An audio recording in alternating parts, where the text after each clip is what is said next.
Oh, hello, everybody. Sorry about that. So, what we're going to do today is we've already talked a little bit about systems of equations. I'm going to do an example problem for you.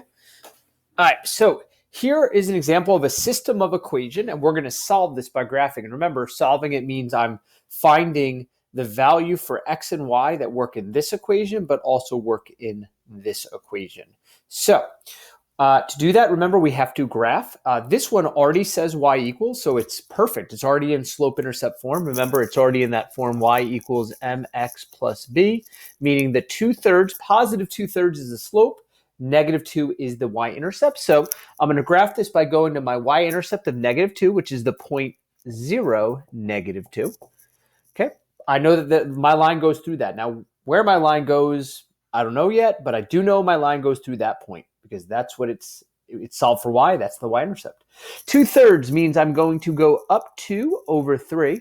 So from here, I'm going to go up 2 to the up because the rise is 2, the run is 3, run 3, and I'm going to know my points right there. Technically, I could go down 2 to the left 3 because a negative divided by negative is still a positive 2/3.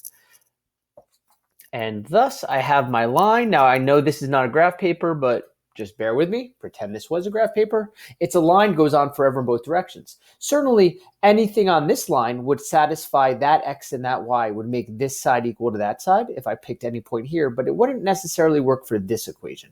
So I need it to work for both equations. So I'm going to graph that one. Now, that one says x equals -3. It doesn't look very much like this one. A reminder about last year, when you have an equation x equals, that means that all you know is your x coordinate is -3. Doesn't even matter about your y coordinate.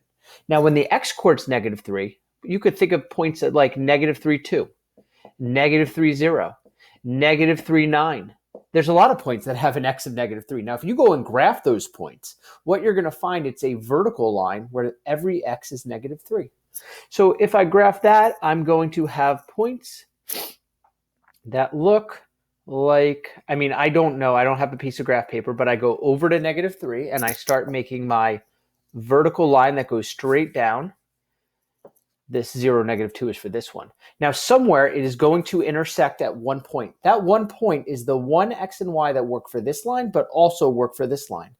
And I can't actually see it because I don't have a piece of graph paper, but let's just pretend that that point was, we know the x is -3. Let's just say that point was -3, -4. And I'm totally making that up. I apologize. I don't have a piece of graph paper there. But if that's where they intersect, that is the answer. That's the x and the y that is our solution to this system of equation.